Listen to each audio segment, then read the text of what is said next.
Bem-vindos a mais um E aí, professor? E aí, prof? Que isso, Martin? Foi mal. Como vai? Vou bem. Ok. Vamos Sim, começar? vamos começar. As novilhas vermelhas chegaram. O que é isso? Ora, quer dizer que as novilhas vermelhas chegaram. Bem, vamos orar para conseguirmos entender. Sim, Querido Pai, obrigado por nos reunir novamente. Sim, precisamos da sua ajuda mais do que nunca. Estamos no limiar de grandes eventos e precisamos da sua guia. Ilumine as nossas mentes com o Espírito Santo, em nome de Jesus. Amém. amém? Eu sei que já falamos sobre esse assunto antes, mas sempre há uma novidade, não é? Que acaba tornando o assunto urgente. Claro, veja, até mesmo na série Ataque Total, que foi gravada em 2004, tudo ali ainda é relevante. Apenas os jogadores mudaram um pouco, mas a agenda é a mesma. É a mesma agenda, nada de novo. Muito bem, as novilhas vermelhas. Por que elas são importantes? Por que são relevantes para nós hoje? Os pais da igreja primitiva e todos os reformadores perceberam ou reconheceram que Israel de Deus não eram os descendentes físicos de Israel, mas aqueles que tinham a fé de Abraão ao longo dos séculos, incluindo a era cristã. Não vamos falar a respeito de tudo que os pais da igreja criam, mas vamos falar dos reformadores. Martinho Lutero, escrevendo a respeito de Gálatas, capítulo 6, disse assim, sobre Israel de Deus. Aqui Paulo ataca os falsos apóstolos e judeus, que orgulhavam-se de seus pais, sua eleição, a lei, etc. E aí ele cita Romanos 9, 4 a 5. É como se ele estivesse dizendo que Israel de Deus não são os descendentes físicos de Abraão, Isaque e Israel, mas aqueles que, assim como o crente Abraão, também acreditavam nas promessas que hoje em dia foram reveladas por Cristo, sejam eles judeus ou gentios. Esta é a posição do protestantismo. Esta é a posição de Paulo e a posição defendida pelos pais da igreja e também pelos nossos pioneiros. Exato. Mas algumas pessoas esqueceram disso. Na verdade, A maioria se esqueceu disso. Vejamos o que João Calvino tem a dizer sobre Gálatas. Sobre Israel de Deus. Esta é uma ridicularização indireta da vã alegação dos falsos profetas que se vangloriavam de serem descendentes de Abraão de acordo com a carne.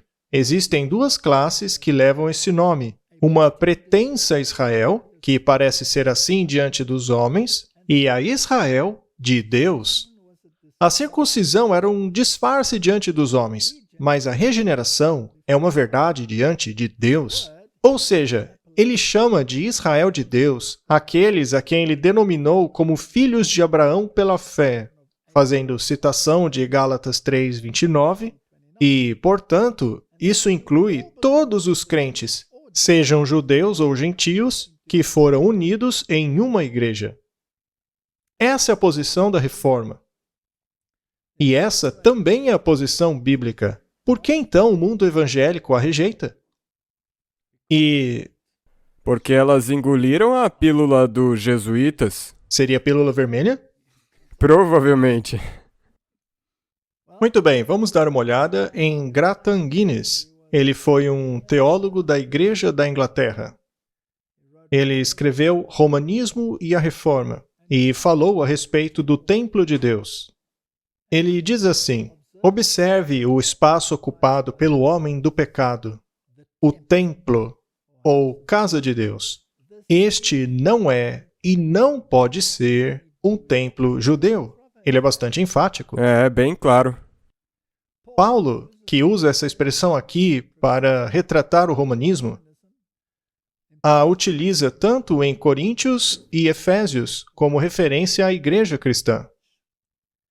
Na segunda epístola de Coríntios, escrevendo aos cristãos gentios, ele diz, vocês são o templo do Deus vivo. Em Efésios, ele chama a igreja de templo santo, uma habitação de Deus por meio do Espírito.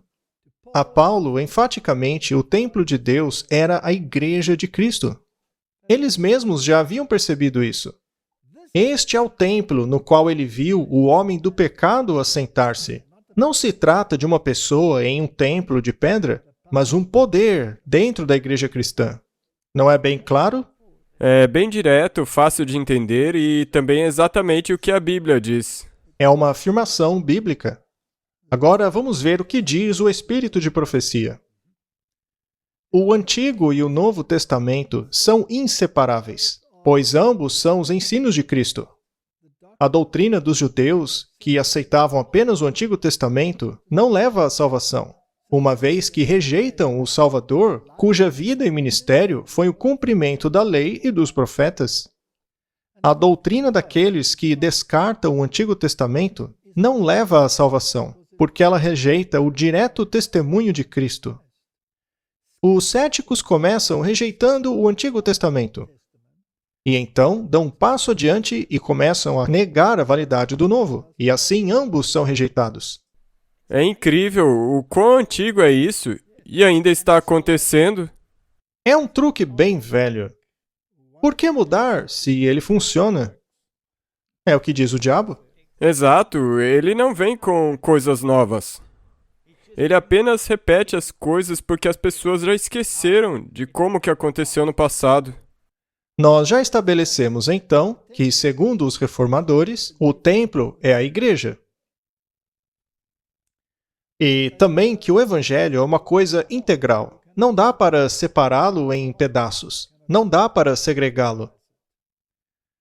Ainda assim, eles querem construir um novo templo. Ao menos esse é o plano deles. Este é Gershon Salomon. Os fiéis do Templo do Monte já têm a pedra angular para ser instalada. Ele é presidente dos Fiéis do Monte do Templo, uma preeminente organização em Israel que trabalha a fim de reconstruir o terceiro templo. Segundo a opinião dele, o governo do Netanyahu seria boas notícias para o prospecto de reconstruir o templo. Bem, hoje em dia o Netanyahu está no poder e ele é bem conservador, o que deve agradá-los tremendamente. Sim, na verdade, ele tinha saído e agora voltou. E agora ele é novamente o primeiro-ministro e tudo está ganhando força de novo. Como sabemos, o Templo do Monte foi agraciado com o Domo da Rocha. Bem, será que isso será um problema ou não será problema nenhum?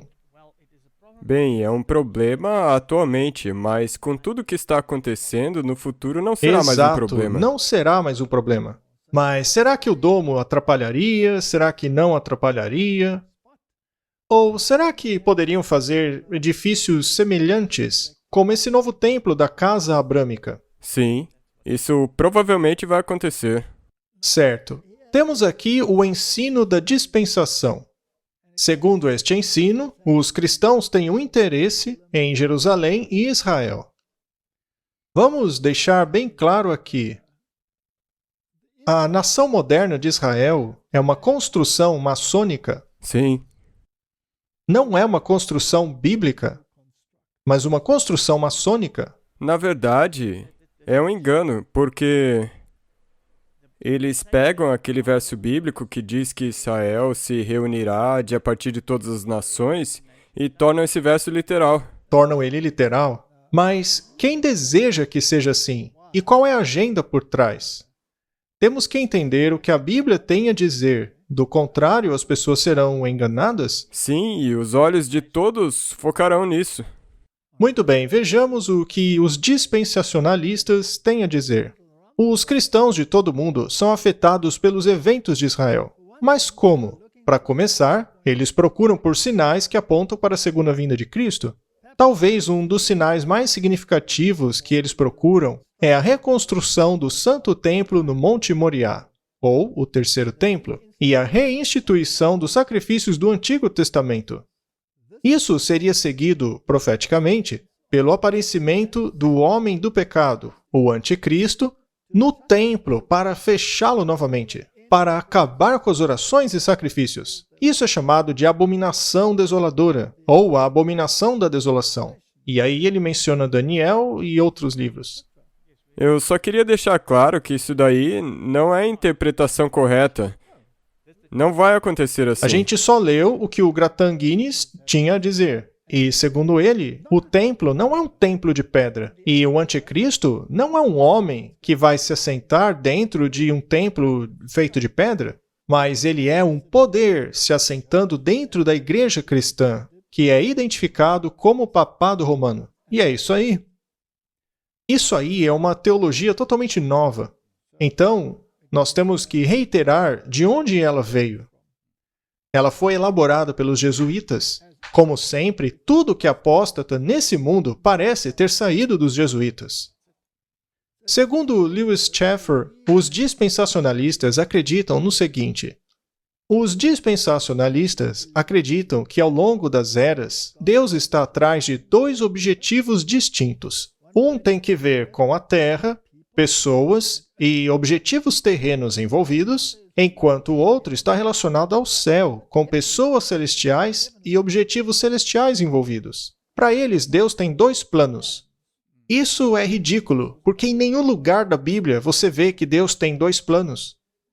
E, além disso, quando o cristianismo surgiu dentro do sistema judeu, foram 3.000 judeus que entraram na igreja cristã quando o Espírito Santo foi derramado lá no Pentecostes.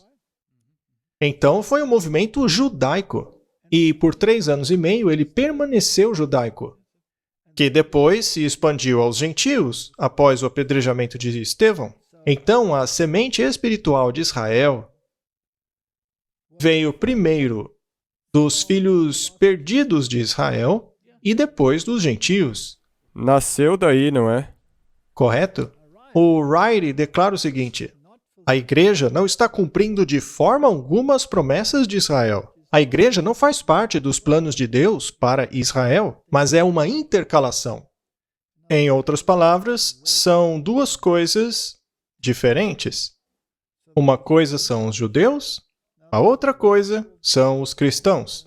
Isso é absolutamente sem sentido, mas é o que as pessoas hoje acreditam. E nós temos que mostrar que isso é um absurdo. Porque isso fará parte do engano final. Exato. Outra coisa que eles falam, e nós vamos ler o que o Reary diz, é que o literalismo consistente é o coração da escatologia dispensacionalista.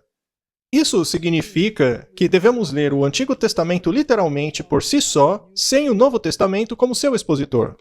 Isso é ridículo. Acabamos de ver no Espírito de Profecia que isso não tem cabimento. Quantas pessoas não separam o Antigo Testamento do Novo? Muitas. Cristo terá que reinar em um trono de Davi literal, e nações antigas, como Edom, Moabe e Amon, terão que ser ressuscitadas para servirem Israel literal. Isso é um completo absurdo. De onde eles tiraram isso? Bem, é claro que veio dos jesuítas. E por que eles tiveram que elaborar um sistema como esse? Para tirar a atenção deles. Sim, porque o Papa foi identificado como o anticristo. Como você vai ter um movimento ecumênico quando todos acreditam que o Papa é o anticristo? Ninguém vai querer sentar com ele. Então você tem que tirar a atenção desse fator. E o mundo protestante engoliu isso direitinho. Este é o futurismo.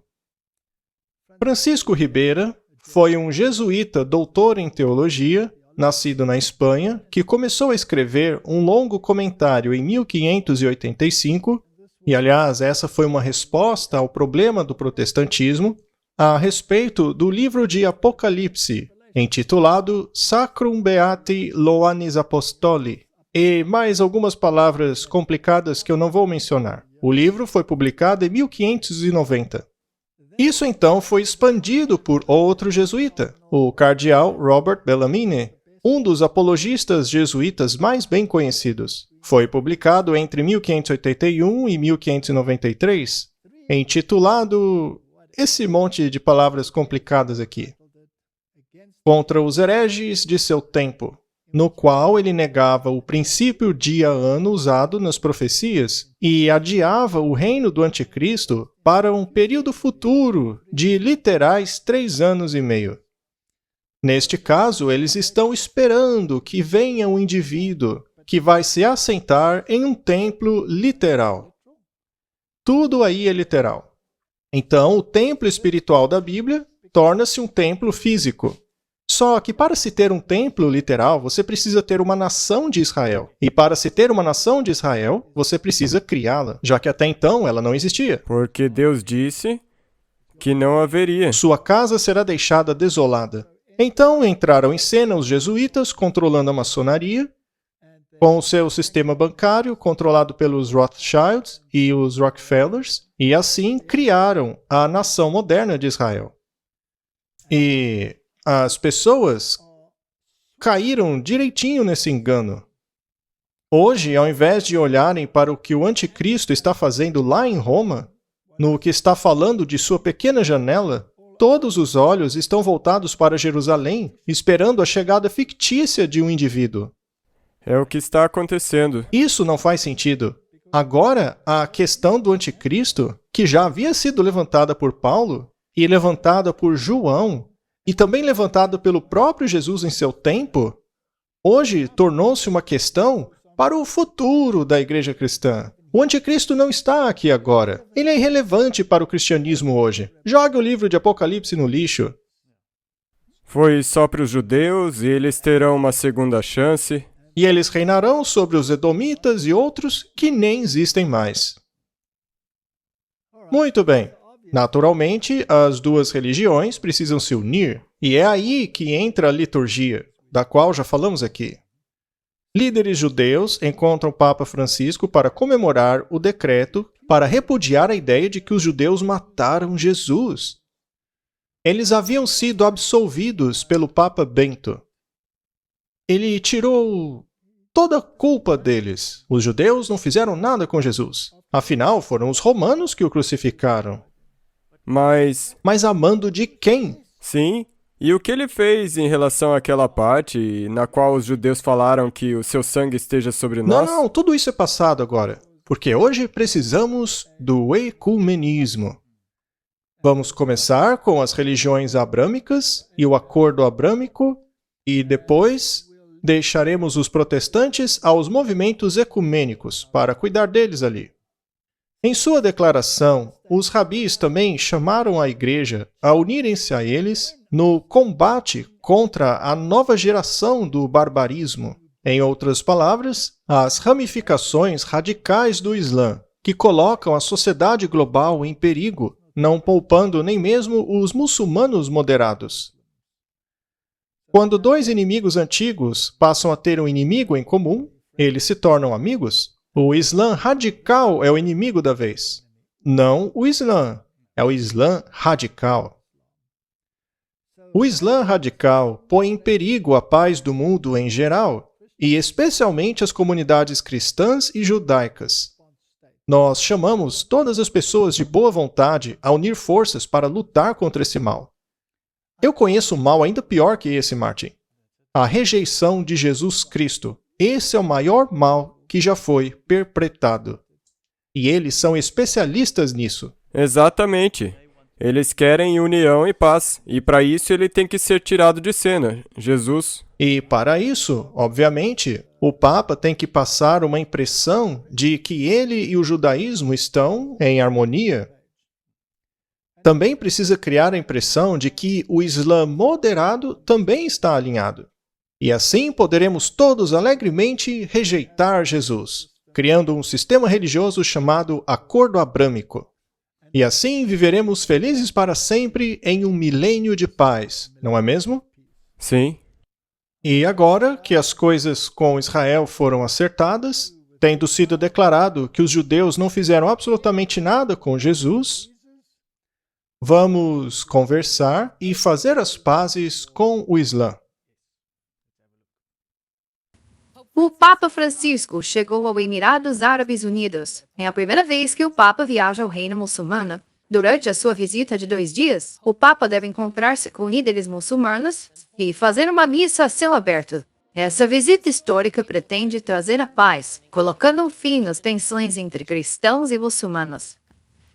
A ideia do Papa visitar a Península Árabe, a terra natal do Islã, era algo impensável há poucos anos atrás. O Papa Francisco foi convidado pelos governantes de Abu Dhabi. O padre Reinhold Zanner diz que o pontífice quer promover a tolerância e a ramificação branda do Islã. Martin, agora que esse objetivo foi conquistado, precisa haver alguma ação na direção do terceiro templo? O Donald Trump teve um papel muito importante nessa questão. Caso ele seja eleito mais uma vez, vai ser algo realmente interessante. Mas ainda que não seja, o próximo presidente certamente vai seguir nessa direção também. Ativistas que fazem lobby para a construção de um templo judeu em Jerusalém disseram que o Trump estava tendo um papel semelhante ao do imperador persa Ciro o Grande, que permitiu aos judeus voltarem a Israel de seu exílio. Os judeus também exaltaram Ciro por ajudá-los a construir um segundo templo judeu no mesmo lugar onde o primeiro havia sido destruído. Então, se todos eles unirem forças, haverá um terceiro templo, que, como veremos, é uma grande blasfêmia. Exatamente, a gente vai chegar lá. Os noticiários de Israel mostram o imperador Ciro ao lado de Donald Trump. E é interessante que eles baseiam suas conclusões em estranhos códigos bíblicos e numerologia bíblica. Isto é espiritismo? É cabalismo? Não tem nada que ver com a Bíblia. Talvez você possa explicar um pouco do que isso se trata. Bem, os códigos bíblicos são curiosos porque eles acreditam que existem palavras e eventos escondidos no documento original hebraico. É necessário compreendermos como isso funciona. Veja, o hebraico não tem vogais. Então, você pode colocá-lo da esquerda para a direita, da direita para a esquerda, de cima para baixo e de baixo para cima. Ou mesmo ainda nas diagonais. E aí você coloca isso num computador. Digamos que você está procurando pelo nome Adolf Hitler. Bem, existem muitas vogais em Adolf Hitler. Se você tirar as vogais, você fica com Dulf. Isso seria Adolf, seria Dulf. E Hitler seria Hitler. Não é? Aí você pega essas letras e tenta encontrá-las no texto hebraico em qualquer direção, diagonal, seja o que for. Sendo assim, qual é a chance de você encontrar em toda a Bíblia a palavra Dulf? Muito bom. Você vai achar esse Sim. Dulf em algum lugar? Ah, o Hitler está na Bíblia! Sendo assim, a Bíblia fala sobre Hitler em códigos escondidos. Eles então continuam fazendo isso com toda a Bíblia. Desse jeito, a Bíblia acaba virando uma tábua Ouija. Sim, para que aconteça aquilo que você quer fazer. Mas nem só de pão viverá o homem, mas de toda palavra que sai da boca de Deus. Você tem que ler a Bíblia e não ficar procurando por códigos estúpidos nela. Mas enfim, é isso que eles fazem. E a numerologia ainda é outra coisa. Para eles, cada letra tem um valor numérico. E você pode brincar com isso para sempre, achando milhões de compilações numéricas, fazendo o mesmo tipo de coisa. É isso que acontece quando eles usam essa numerologia bíblica e códigos bíblicos. Eles concluem que o Trump está na profecia e que ele será o libertador. Você pode inventar o que quiser. É como Nostradamus. Pois é. Para ele, a profecia só surge depois do evento. Aí qualquer coisa encaixa. Eles até fizeram a moeda do templo levando a cara do Trump. É interessante porque eles tinham que pagar por esse dinheiro redentivo. Eles não entendem que rejeitaram o Redentor. Esse era o dinheiro do templo. Estamos apenas recapitulando algumas das coisas que aconteceram no passado, para entendermos onde estamos agora no tempo. Vamos recapitular o que Donald Trump disse naquela época. Os problemas do Oriente Médio só vão ser resolvidos quando as pessoas de todas as fés se unirem. Temos que lutar contra o extremismo islâmico e buscar a oportunidade econômica para pessoas de todas as fés. Quando você olha para o que está acontecendo, para o progresso que está sendo feito, isso era algo inimaginável há até pouco tempo. Há coisas que eu ainda não posso falar a respeito, mas são muito positivas. Quero agradecer aos líderes de Israel e do Emirados Árabes Unidos por sua coragem e liderança para forjar essa grande aliança. Ela será conhecida como o Acordo Abrâmico. Quero convidar o nosso embaixador, David Friedman, a fazer a gentileza de explicar o que é esse Acordo Abrâmico. Por favor, David. Obrigado, senhor presidente. Eu parabenizo por esse tratado de paz histórico. Como todos sabem, Abraão é considerado o pai das 3 maiores religiões. Para a fé cristã, ele é o Abraão, Ibrahim para os muçulmanos e Abraão para a fé judaica. Nenhuma pessoa simboliza melhor o grande potencial de unidade entre todas essas 3 religiões. E é por isso que demos a esse acordo o nome dele. Eu me pergunto por que aquele homem da esquerda estava rindo enquanto o embaixador falava. Ele deve ter percebido que isso era uma grande bobagem. Provavelmente. Veja, nem todo mundo será cego. Mas, infelizmente, esse é o engano que vai enganar quem estiver dormindo. Nós temos que vigiar. Então, no que se refere ao Templo do Monte, existem essas imagens que mostram que pode haver unidade lá no Domo da Rocha. Veja o Domo da Rocha de um lado e o templo do outro. Talvez possa haver alguma coisa cristã aí também. Mas, no momento, vamos praticar isso e ver se conseguimos construir algo ali. Os judeus igualam o Imam Mahdi com o Messias, um lugar de adoração para todos os povos. Muçulmanos e judeus estão em negociação para a construção do templo próximo ao Domo da Rocha. Como mostra essa imagem aí?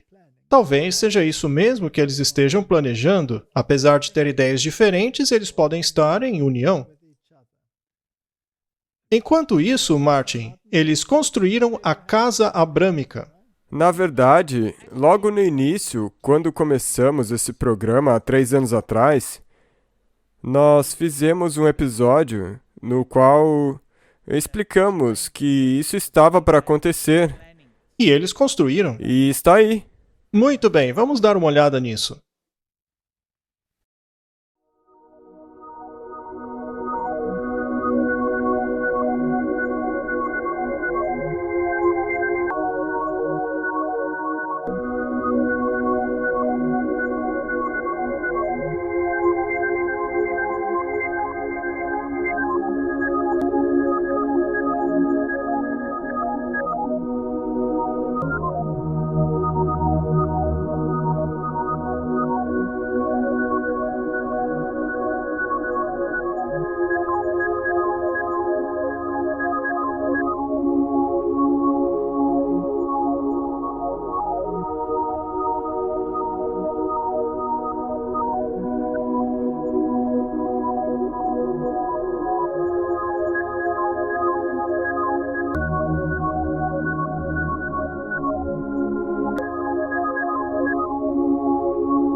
Muito bem, Martin.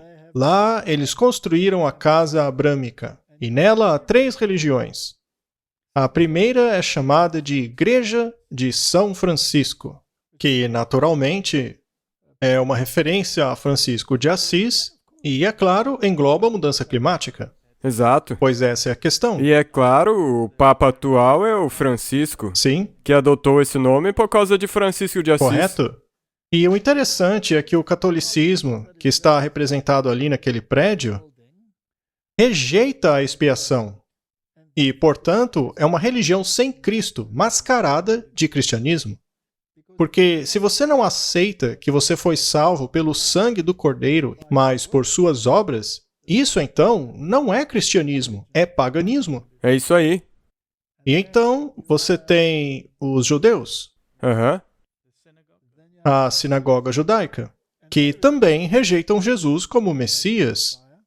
E é claro, você tem o Islã, que também rejeita Jesus como Messias. Então você tem uma união tríplice que rejeita Jesus. Jesus. Muito bem. Bem, a outra questão é que você tem a Igreja Católica, os muçulmanos, que provavelmente também foi criada pelo catolicismo romano. Você tem a sinagoga com Israel moderno, que também veio dos jesuítas. Sim. E vamos deixar bem claro mais uma vez que para eles o Messias não é Jesus. Vamos perguntar a um dos membros do Sinédrio. Deixemos que ele esclareça a questão para nós. O Messias será o juiz.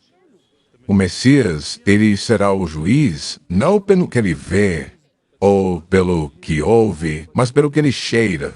Você acredita que o Messias em breve entrará nesse templo? Ele chegará em breve, ele é judeu. Ele não é Jesus. Se os cristãos quiserem continuar com essa ideia, então que continuem. Mas nós nunca vamos mudar a nossa cabeça.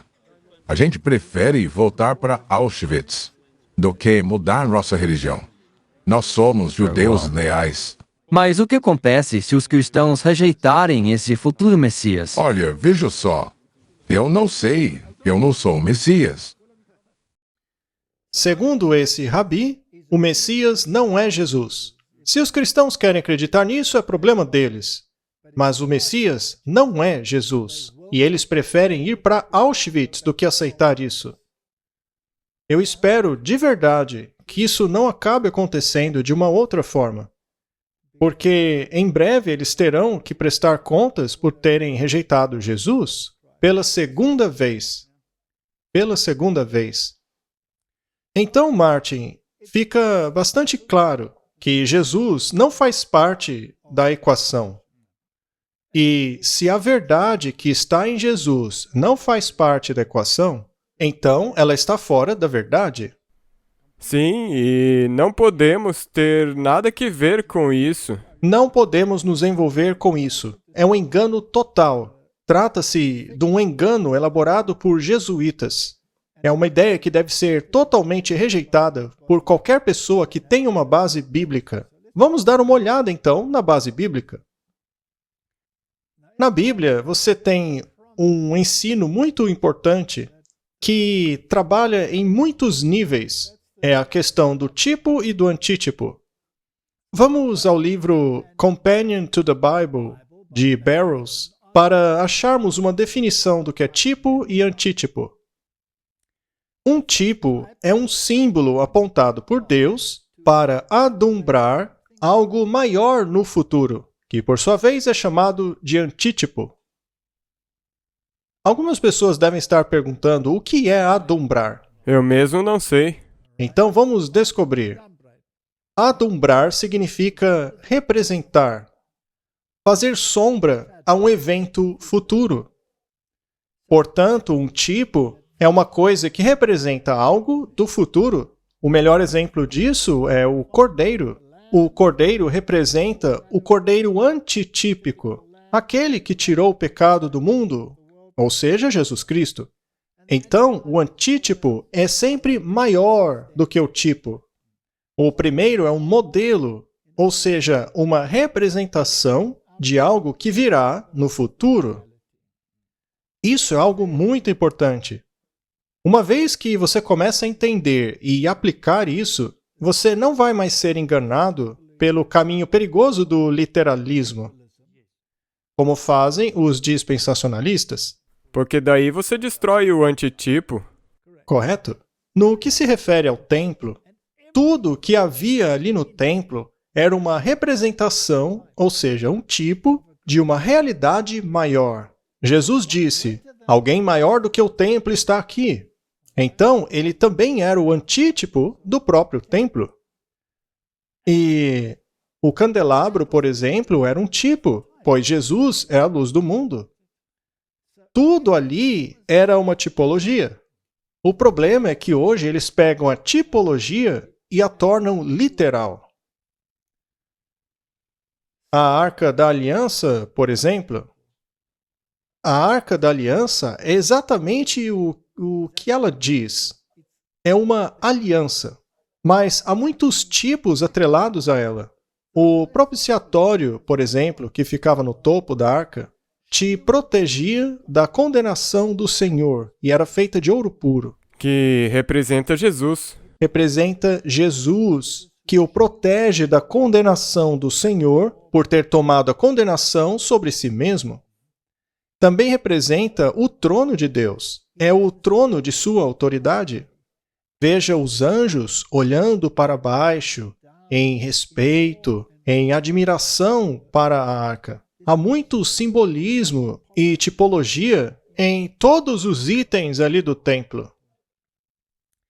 E os rituais envolvidos, os rituais sacrificais, apontavam para uma realidade maior, para o grande sacrifício que era feito em favor da humanidade. Sem derramamento de sangue, não há perdão de pecados. E a cerimônia da novilha vermelha era muito importante porque era para consagrar o sacerdócio. E a novilha vermelha simboliza o sangue de Cristo, uma vez que Cristo foi puro e que não havia defeito nele, o cordeiro também precisava ser sem defeito. Portanto, as novilhas vermelhas tinham que ser sem defeito, pois até mesmo o sacerdote era um tipo de Cristo. Tudo era uma tipologia.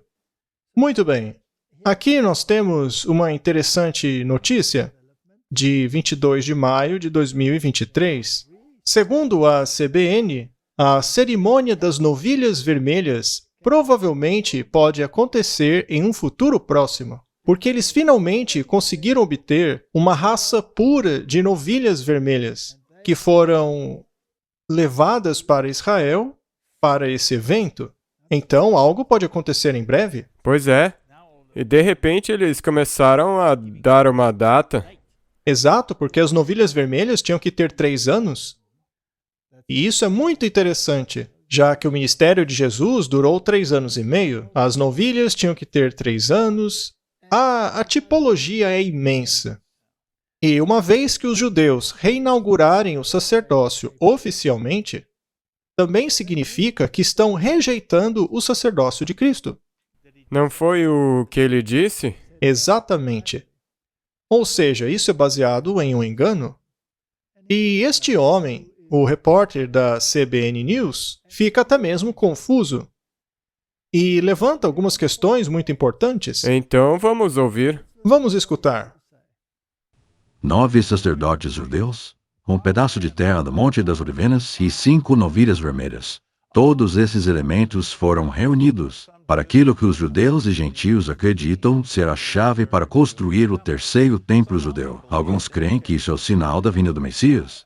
As 5 novilhas vermelhas estão agora em um local seguro e não revelado em Israel. O plano é transportá-las em breve para um centro de visitantes em Siló, aonde no passado ficava o tabernáculo do Senhor.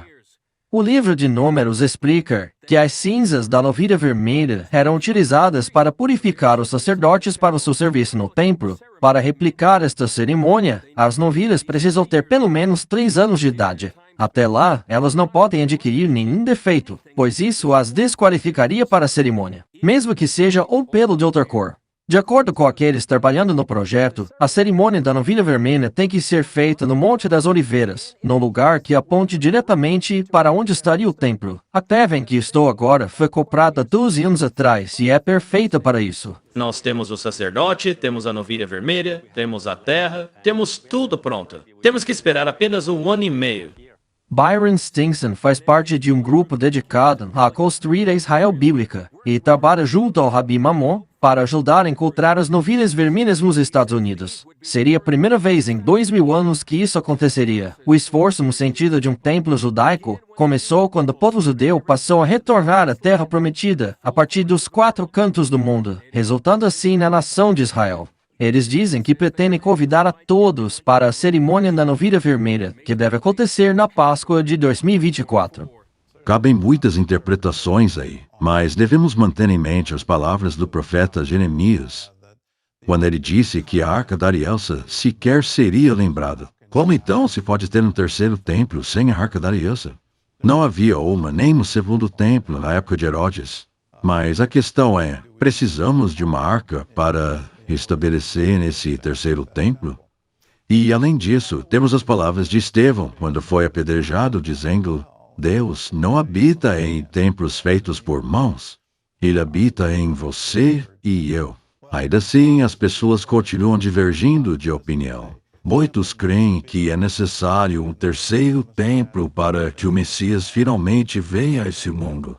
Mas o que dizer dos sacrifícios? Será que o sacrifício de Jesus não foi suficiente? Como cristão, eu acredito que foi. O segundo templo não tinha a Arca da Aliança, porque ela havia sido escondida. Mas Jesus era a personificação da lei. Então, ele estava ali no segundo templo. Sendo assim, a arca antitípica, na verdade, estava sim ali no templo. Completinha, com o trono da graça e tudo, na pessoa de Jesus no segundo templo. Mas esse terceiro aí, tem uma arca? Não. Não.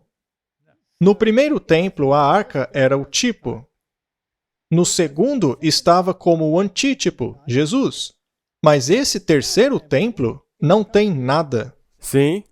Portanto, se Jesus não está lá, seja por meio da Arca da Aliança, ou literalmente, então é como Jesus disse, está desolada. Está desolada, totalmente desolada.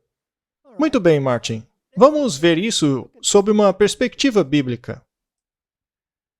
Para começar, qual era o propósito de Israel? Isaías 49, verso 6.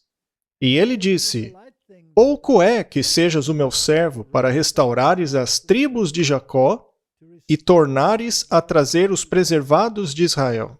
Também te dei para a luz dos gentios, para seres a minha salvação até a extremidade da terra.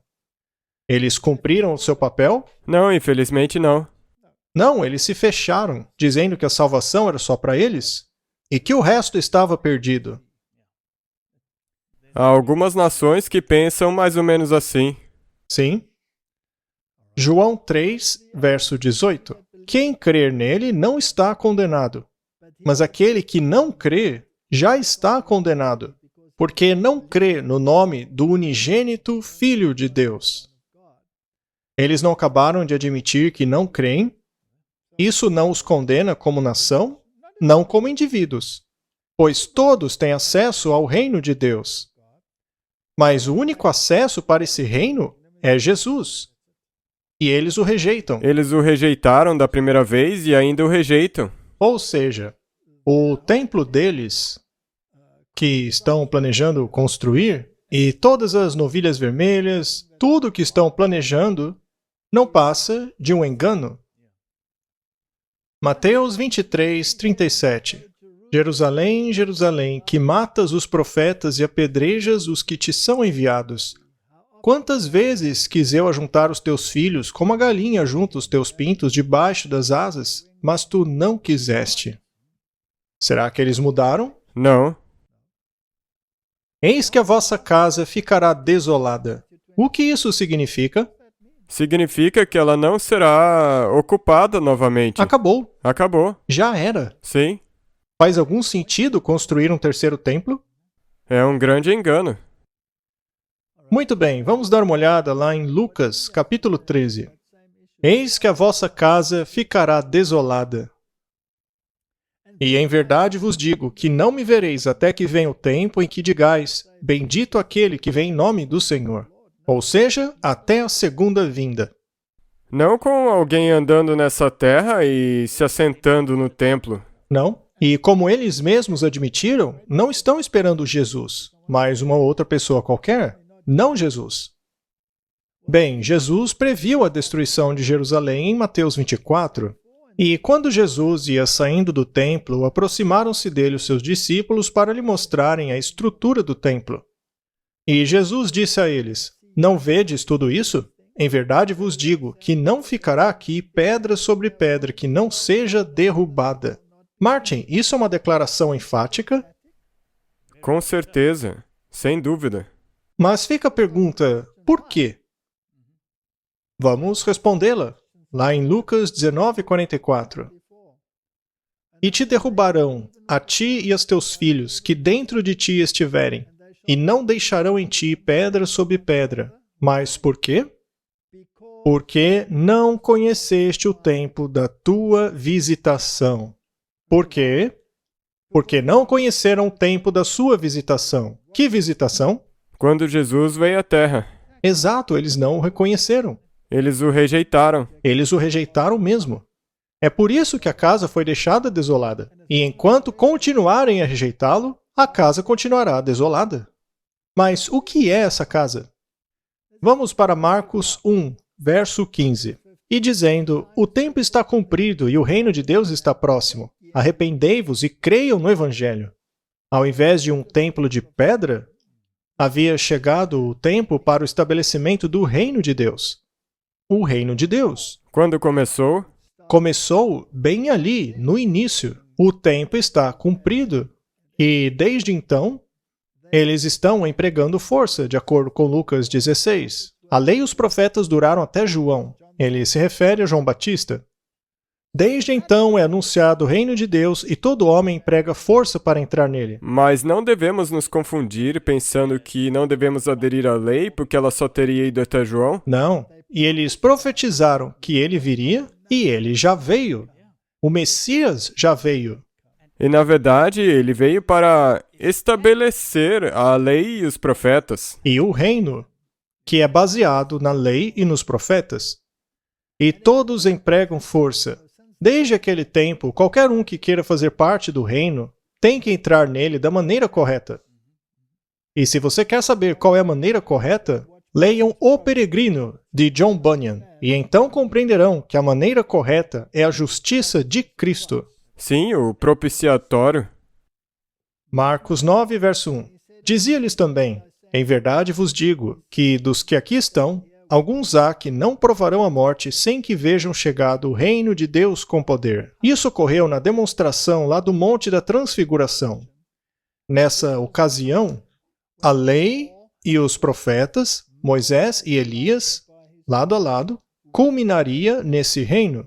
Sim, apenas para deixar mais claro, porque muitas pessoas usam esse verso para dizer que é uma contradição na Bíblia, porque ele teria indicado que essas pessoas estariam vivas para verem Jesus voltar. Os discípulos presentes ali no Monte da Transfiguração viram o reino, o poder que circunda Cristo. Eles o viram como o rei deste reino? Lá no Monte da Transfiguração. 2 Coríntios 6,16. E que consenso tem o templo de Deus com ídolos? Porque vós sois o templo do Deus vivente. Como Deus disse, neles habitarei, e entre eles andarei. E eu serei o seu Deus, e eles serão o meu povo. O tipo encontrou o antítipo. O templo representava o povo de Deus. O povo estava associado ao templo. E dentro do templo, do segundo templo, estava Jesus Cristo, a personificação da lei. E esta é a religião que devemos aceitar. E todo aquele que aceita Jesus torna-se o templo. Sim, e isso deve levar a uma mudança em nosso coração. Isso. Como você mencionou no outro programa, as pessoas gostam de cerimônias físicas, porque após terminá-las, elas dizem, finalmente acabei, agora já chega. Deve haver mudança. Uma mudança. Que começa com arrependimento. Vamos para Efésios. Edificados sobre o fundamento dos apóstolos e dos profetas, de que Jesus Cristo é a principal pedra de esquina. Agora, não estamos falando sobre pedras, mas sobre pessoas, sendo uma delas Jesus Cristo, no qual todo o edifício, bem ajustado, cresce para o templo santo no Senhor. no qual também vós, juntamente, sois edificados para a morada de Deus em espírito. Onde está o terceiro templo, Martin? É a igreja. A igreja. Que é feita de pessoas. Feita de pessoas. Apocalipse 3:12. A quem vencer, eu farei coluna no templo do meu Deus. Então existe algo a se vencer. Uhum. E dele nunca sairá. E escreverei sobre ele o nome do meu Deus, e o nome da cidade do meu Deus. Ele até mesmo equivale o templo à cidade. E o nome, o caráter de Deus, está escrito em seus corações. A lei dele estará em seus corações. E essa é a nova Jerusalém que desce do céu da parte de Deus, e eu escreverei nele o meu novo nome. Então, quando o antítipo chega, não podemos voltar para o tipo. Isso é blasfêmia. Veja só o que diz 1 Pedro 2,5. Vocês também, como pedras vivas, são construídos como uma casa espiritual, um sacerdócio santo, para oferecer sacrifícios espirituais, aceitáveis a Deus por meio de Jesus Cristo. Ora, se devemos oferecer sacrifícios espirituais, isso não elimina os sacrifícios literais? Sim. É como você acabou de dizer. É um tapa na cara se voltarmos para o literal. Sim, porque você estará dizendo que o antítipo ainda não chegou. Porque quando Jesus veio a primeira vez, ele não era digno. É isso que quer dizer. É isso que querem dizer. Romanos 2:28. Não é judeu quem o é apenas exteriormente, nem é a circuncisão a que o é exteriormente na carne. Judeu é aquele que o é interiormente, e circuncisão é operada no coração, pelo Espírito, e não pela lei escrita. Deus quer que compreendamos o significado do templo. E precisamos ser transformados nessa imagem. É disso que se trata? Gálatas 3:29. E se sois de Cristo, então sois descendência de Abraão e herdeiros conforme a promessa. Então não existe semente literal. Não existe, isso é pura imaginação. Para roubar a atenção de todo o resto. E da mudança de coração pela qual devemos passar. Gálatas 6:15. Porque em Cristo Jesus nem a circuncisão nem a incircuncisão tem virtude alguma, mas sim o ser uma nova criatura. E a todos quantos andarem conforme esta regra, paz e misericórdia sobre eles e sobre Israel de Deus. E não uma Israel construída pela maçonaria, que tenha sido colocada em algum lugar lá do Oriente Médio. Hebreus 13:14. Porque não temos aqui cidade permanente, mas buscamos a futura. E Hebreus 11:10. Porque esperava a cidade que tem fundamentos, da qual o artífice e construtor é Deus, e ele mesmo é a pedra angular. Então, sem ele, um templo novo seria inútil. Onde está a pedra angular na casa abrâmica? Bem, não é Jesus Cristo. Não. Provavelmente O anticristo? O anticristo está fazendo isso aí, porque é um sistema falso. Absolutamente falso. Façamos a pergunta mais uma vez. Será que Deus tem duas noivas?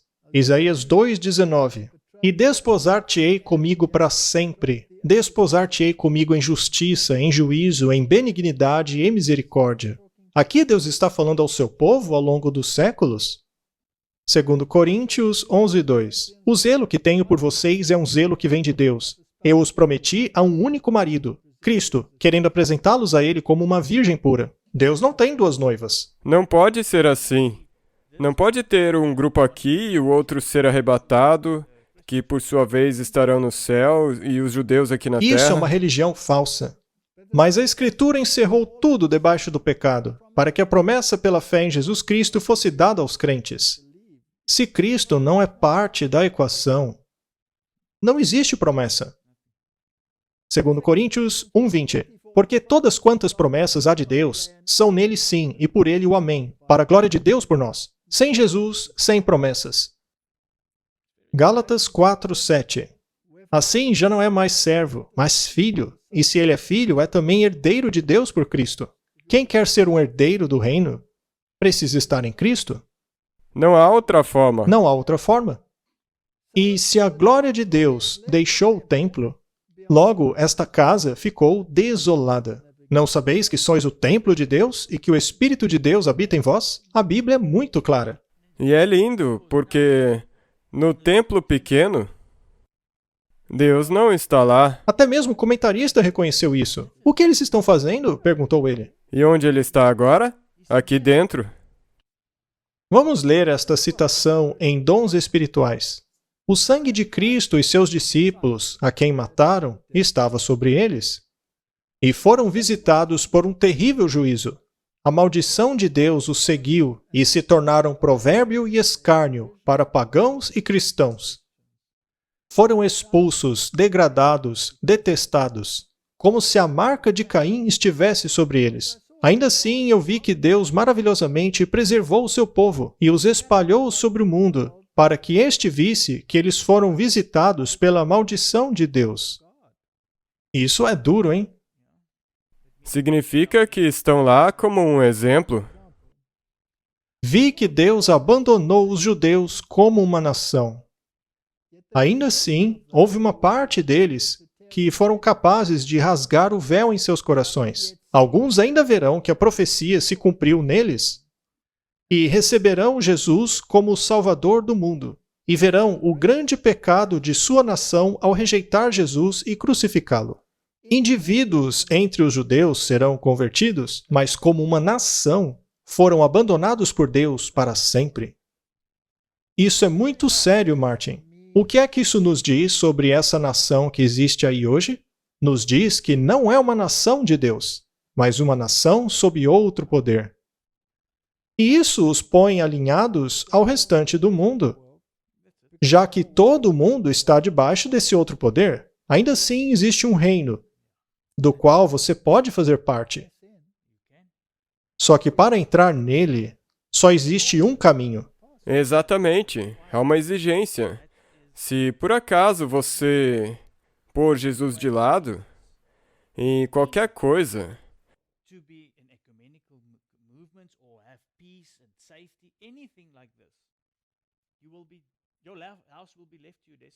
Muito bem, Martin.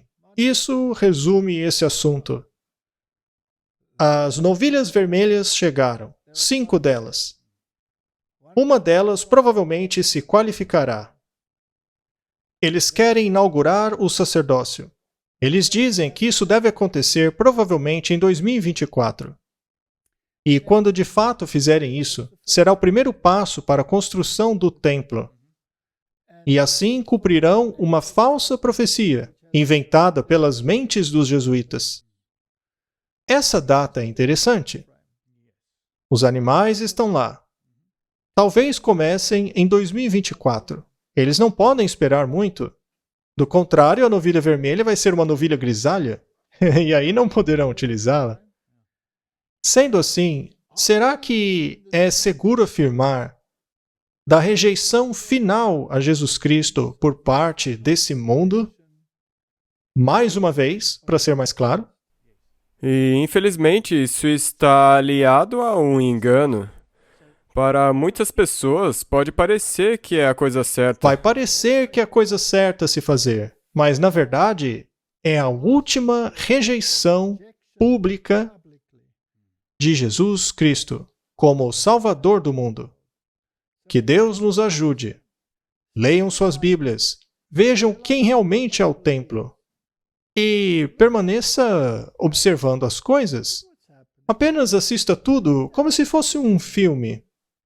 E lembre-se de que os eventos que estão acontecendo lá mostram a urgência para fazermos algumas mudanças em nosso coração. Vamos orar.